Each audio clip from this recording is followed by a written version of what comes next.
जो खदान में से निकले वो लेकर निकाल करके और तलाश करके और भर करके और बहुमूल्य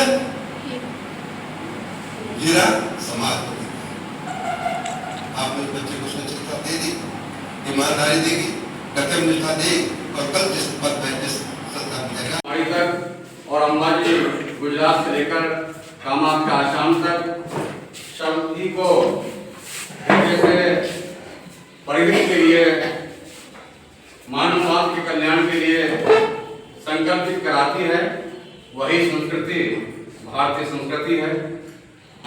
और जो भारतीय संस्कृति का है कि ये धर्मतंत्र राजतंत्र को सदैव चलाता आया है। धर्म के नाम पर जो आज विकृति आ गई है, तो गुरुदेव ने वैज्ञानिक अध्यात्मवाद को जन्म दिया और गुरुदेव की परिभाषा के अनुसार हिंदू मुस्लिम सिख ईसाई ये संप्रदाय हैं और मनुष्य में मनुष्यता बनी रहे इसके लिए बनाए गए आवश्यक शाश्वत नियम धर्म है। हमारी संविधान सभा के मोहर पर लिखा है धर्म चक्र प्रवर्तता है, लोकसभा के बाहर लिखा है धर्म ही सत्य है, लोकसभा के अंदर लिखा है सत्यमेव जयते, सर्वोच्च न्यायालय के बाहर लिखा है यतो धर्मस्थ ततो जयते। धर्म विहीन जीवन जीने की कल्पना ही हमारे ऋषियों ने त्रिभुवन बताई है, लेकिन धर्म को हम ठीक से समझे। धर्म केवल पीली धोती कुर्ता पहनने का नाम नहीं है, धर्म एक विस्तृत सत्ता है। धर्म नाम है आदर्शों का, धर्म नाम है सिद्धांतों का, धर्म नाम है ईमानदारी का, धर्म नाम है जिम्मेदारी का, धर्म नाम है नैतिकता का, धर्म नाम है सच्चारिता का, धर्म नाम है प्रमाणिकता का। और जिन्होंने भी गुणों को आत्मसात किया है, अपने जीवन में उतारा है, वही भगवान के सबसे अधिक निकट है। धर्म जब भी जिस व्यक्ति के जीवन में आया है तो एक क्रांतिकारी परिवर्तन उस व्यक्ति के जीवन में हुआ है। धर्म जब महर्षि व्यास के जीवन में आता है तो सारा जीवन सब ग्रंथों की रचना में लगा देते हैं। धर्म जब महर्षि पाणिनि के जीवन में आता है तो अपना सारा जीवन व्याकरण की रचना में लगा देते हैं। धर्म राजा श्री के जीवन में आता है तो शरणागत कबूतर की रक्षा के लिए अपने शरीर का मांस काट काट कर तराजू के पलड़े पर रखते हुए चले जाते हैं। धर्म जब दधी जी के जीवन में आता है तो अपनी हड्डियों का दान कर देते हैं। धर्म जब हरिश्चंद्र के जीवन में आता है तो पत्नी को तो सही स्वयं को भी बेच देते हैं। धर्म जब राम के जीवन में आता है तो सहर्ष 14 वर्ष का वनवास स्वीकार करते हैं। धर्म जब भरत के जीवन में आता है तो राम से भी अधिक तपस्वी जीवन धरती में गड्ढा खोदकर तपस्वी जीवन व्यतीत करते हैं। धर्म जब गुरु गोविंद सिंह के जीवन में आता है तो चारों पुत्रों का बलिदान कर देते हैं। धर्म जब महाराणा प्रताप के जीवन में आता है तो भूख से उनकी बेटियां मर जाती हैं परंतु स्वाधीनता का काम जारी रखते हैं।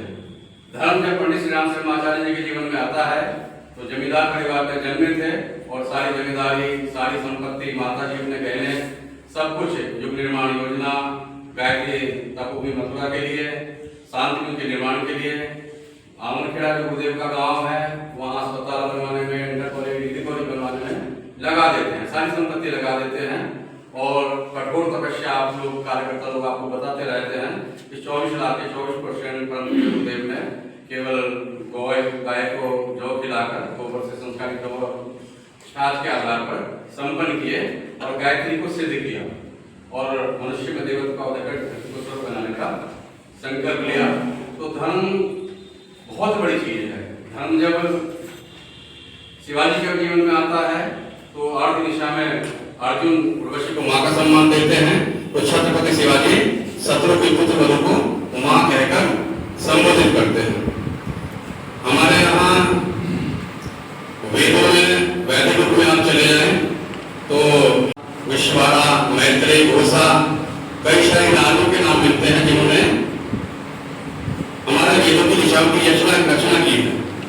तो वैदिक युग में नारी को बहुत उच्च स्थिति से देखा जाता था। गायत्री दुर्गा सरस्वती लक्ष्मी के रूप में नारी की पूजा की जाती थी। यत्र नारीश्वर पूजन के रमन्ते तत्र देवता। जिस परिवार में जिस समाज में नारी का सम्मान होता है वहाँ सभी प्रकार से उसका कल्याण होता है। परंतु गुरुदेव ने कहा है कि यदि नर के पास दृष्टि है तो नारी के पास दिव्य दृष्टि है। सेवा में, करुणा में, उदारता में, सहृदयता में नर की तुलना में नारी के अंदर बहुत अधिक गुण है। इसलिए पूजा कार्य में नारी को दाहिनी ओर बिठाया जाता है। और हमारे ब्रह्मादि की बहनें अश्वमेध एक तक का संचालन करती हैं, शांतिपूर्ण में कराती है, सारे कार्यक्रम संपन्न कराती हैं। तो सभी बहनों को हृदय में नारी सदी इसको बोला है, जो नारियों के अंदर गुण है वही गुण जिनके अंदर होंगे वो इस युग का नेतृत्व करेंगे।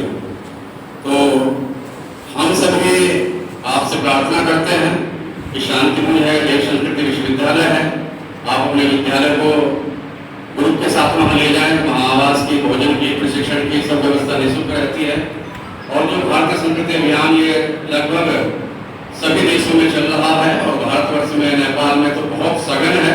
यहाँ कोई सा विद्यालय जो कार्यकर्ता स्थानीय होते हैं उन्हीं की कमी की वजह से भले शख्स ने 2 फरवरी 1845 2 फरवरी 1835 इंग्लैंड की पार्लियामेंट को एडजस्ट किया और उसने जो कहा वो सब उसके मेरे शब्द नहीं, वो मैकले के शब्द।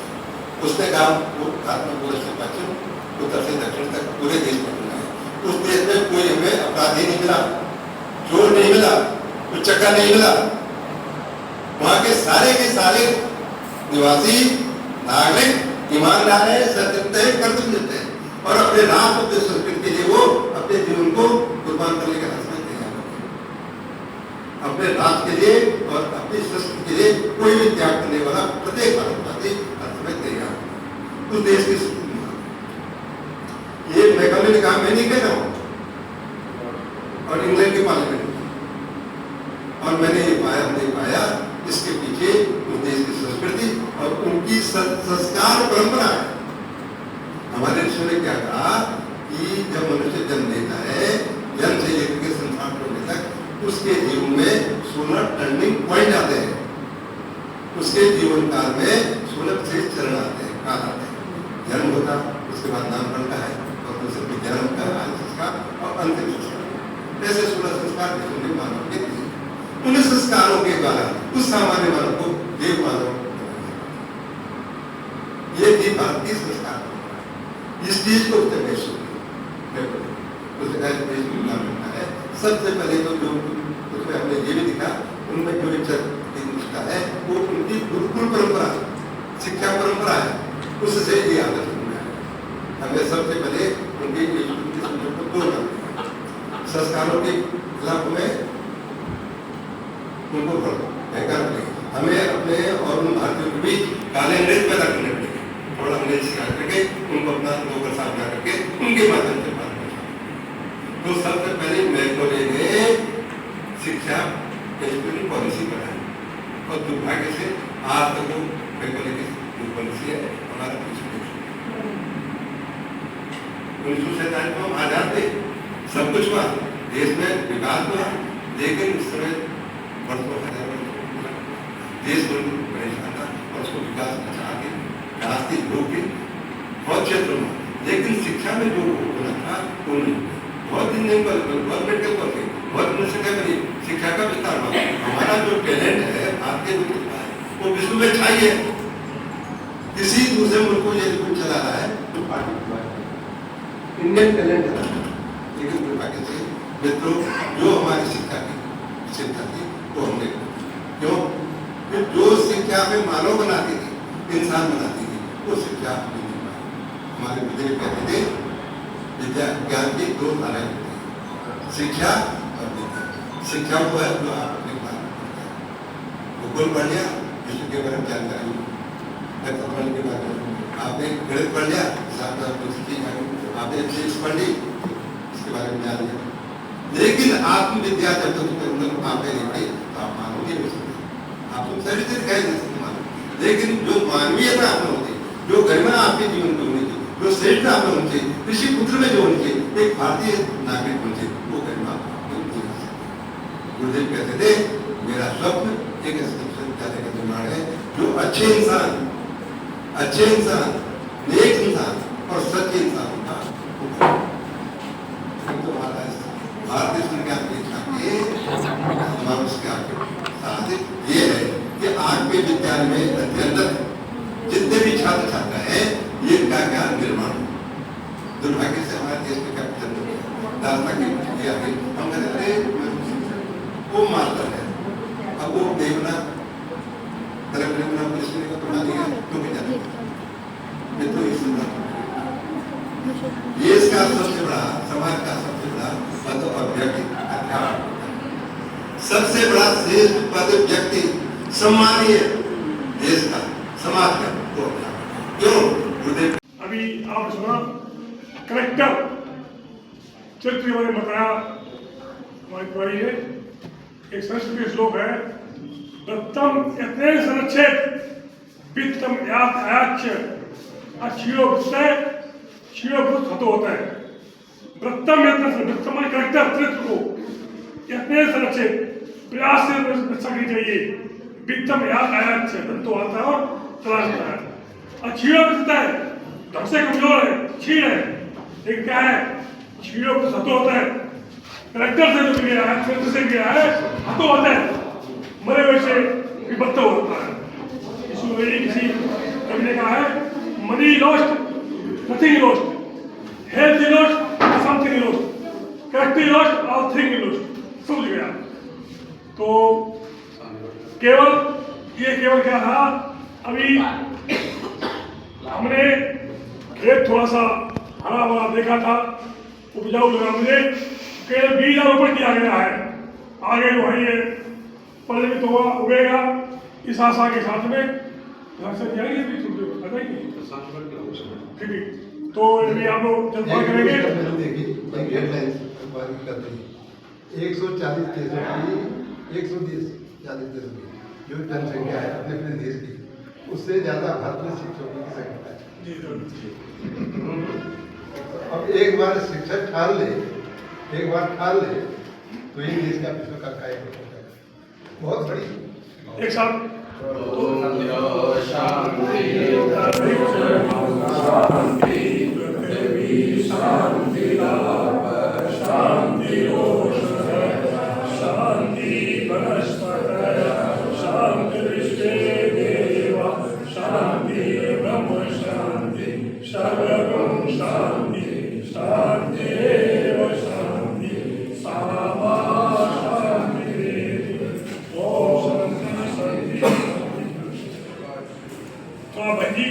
आप लोगों के लिए विश्व को ये ज्ञान है, इसलिए इसको विश्व संस्कृति कहते हैं। सारा संस्कृति विश्व माना, वह संस्कृति जो सर्वप्रथम सारे विश्व को जिसने अपने प्रकाश से अपने आलोक से आलोकित किया। मेरी बात समझ रहा? दुनिया के लोगों को बताया, भाई तुम मनुष्य हो, जितने प्रकार के प्राणी हैं, बंदर है, गाय है, पशु है और शेर है, पानी में तैरने वाले चक्करे राजा क्या क्या है, इन सब में मनुष्य अलग है, श्रेष्ठ है, उसमें श्रेष्ठता होनी चाहिए कि नहीं? खाली मनुष्य का शरीर धारण करने से हम श्रेष्ठ नहीं हो पाते। किससे श्रेष्ठ होंगे? आचरण से, संस्कृत युक्त होने से। तो यदि मनुष्य में है वो ये आचरण युक्त नहीं है, संस्कृत युक्त नहीं है, तो क्या उसको मनुष्य कह सकते हैं? नहीं। ये देश आदिकाल में विश्व गुरु कहलाता है। गुरु किसको कहते हैं? जो हमें क्या गुरु किसको कहते हैं? गुरु माने होता अंधकार और गुरु माने होता प्रकाश, जो अंधकार से प्रकाश की ओर ले जाए। यानी समस्त विश्व को उसने बताया कि भाई मानव जीवन का आदर्श क्या है, उद्देश्य क्या है, लक्ष्य क्या है। ये बताने वाला कौन था? ये भारतीय विश्व, भारतीय दर्शन था, भारतीय मनुष्य था, क्या कारण है। इसलिए संस्कृत विश्व की सबसे प्रथम और श्रेष्ठ संस्कृति मानी। तो हम विश्व गुरु थे और क्या थे? चक्रवर्ती सम्राट। चक्रवर्ती सम्राट किसको कहेंगे? जिसका मार्गदर्शन, जिसका निर्देशन सब उसको स्वीकार तो चक्रवर्ती। तो क्या हुआ तो हमारे देश में क्या कुछ समय हम गुलाम हो गए, तो हमको हमारी मानसिकता जो थी वो एकदम से जो इंसान है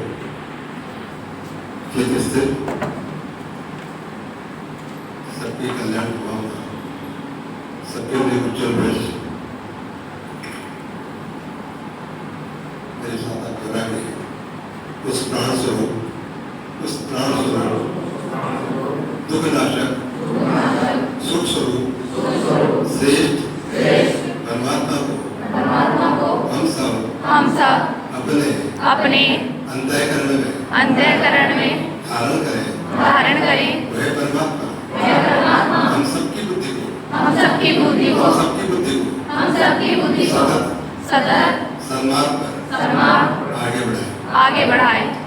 आइए इस भाव के साथ सर्वबुद्धि की प्रार्थना, जन जन के कल्याण की भावना प्रार्थना गायत्री महामंत्र मेरे साथ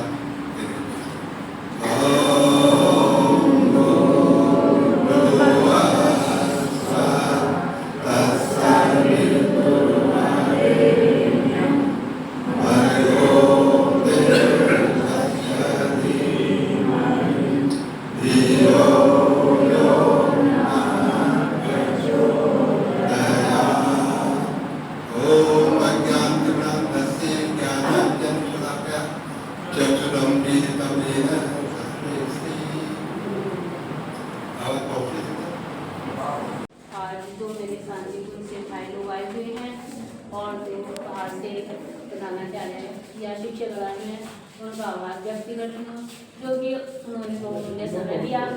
और थोड़ा सा टाइम का भी चेंज हो गया, 10 बजे का कभी 11 बजे का, उसमें शिक्षकगण कंफ्यूज हो गए, तो समय दिया उसके लिए मैं आभार व्यक्त करती हूँ।